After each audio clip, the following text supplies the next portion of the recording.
তারা যারা বলছো যে মেয়েটাকে ফেলে রেখে চলে গেছো, তুমি কেমন মা, তুমি মা নামে কলঙ্ক। তাহলে শোনো, আজ তোমাদের কিছু কথা বলছি আমি। যেদিন আমি ওই মেয়ে সন্তানটা জন্ম দিয়েছিলাম না, ওই মেয়ের বাবা ওর মুখ পর্যন্ত দেখতে যায়নি। কারণ কি জানো? মেয়ে সন্তান জন্ম দিয়েছিলাম, এই কারণে মুখ পর্যন্ত দেখতে চাইনি। আর আজকে সেই মেয়ে আর বাপের মধ্যে ভালোবাসাটা দেখতে পাচ্ছ, এর পেছনে অনেক কারণ আছে। তো সেই কারণটাই আজকে আমি তোমাদেরকে বলি। হয়তো আমি এটা বলতে চাইনি, কখনো এটা বলাটা ঠিক না, তবুও আমি বলছি যে যখন হচ্ছে কোনো বাড়ির বউ পুরো সংসারটাকে সামলায়, মানে তার দায়িত্ব, হ্যাঁ, সংসারটাকে সামলানোর, তো সেইখানে দাঁড়িয়ে আমি পুরো সংসারটাকে সামলিয়েছি, প্লাস বাইরের কাজও আমাকে সামলাতে হয়েছে। ওই বাইরের কাজ যদি না সামলাতাম না, তাহলে হয়তো ওদের সংসারটাই চলতো না। ঠিক আছে, মানে ওরা আমার সংসারটাই চলতো না। তো তার স্বামী হিসাবে কর্তব্য ছিল সে রোজগার করবে আর তার বউ সংসারটা সামলাবে, কিন্তু ও কোনো রোজগারই করতো না।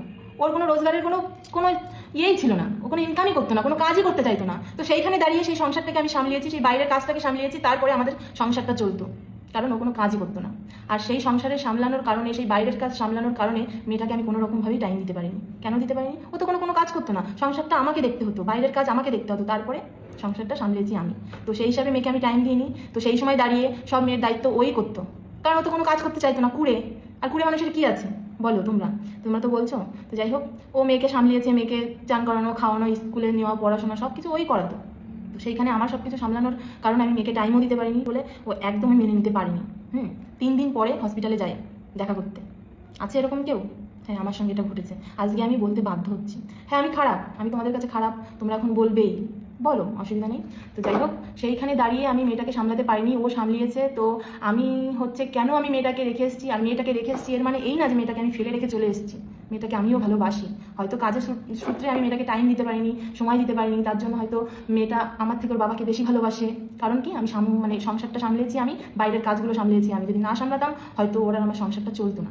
ঠিক আছে, তো সেইখানে দাঁড়িয়ে আমি মেয়েটাকে আজকে আনিনি এই কারণেই যে বাবা, মানে মেয়ে বাবাকে তো বেশি ভালোবাসে। তো সেইখান থেকে যদি আমি মেয়েটাকে যদি নিয়ে চলে আসি, হয়তো মেয়েটার অনেক কষ্ট হবে, সেইটা ভেবে আমি মেয়েটাকে আমি আনিনি। হ্যাঁ, তো তোমরা তো বলবেই যে তাহলে চলে গেলে কেন? এর পেছনে অনেক বড় কাহিনী আছে, সেটা বললে হয়তো শেষ হবে না। তবে একটাই কথা আমি তোমাদেরকে বলছি, মেয়েটাকে আমি ফেলে রেখে আসিনি। মেয়েটা যেদিন আমার কাছে আসতে চাইবে, আমি সেদিনই মেয়েটাকে নিয়ে আসবো। ও আসতে চাক বা না চাক, আমি তোকে নিয়ে আসার চেষ্টা করবোই, আনবোই, কারণ আমি জন্ম দিয়েছি। আমি একটা কথা ভেবেই আনিনি যে যদি আমি নিয়ে আসি, হয়তো আমি তো চলে এসেছি, ওকে আমি একা করতে চাইনি বলেই আমি মেয়েটাকে রেখে এসেছি। যখন মেয়ে বুঝবে, তখন মেয়ে অবশ্যই আসবে।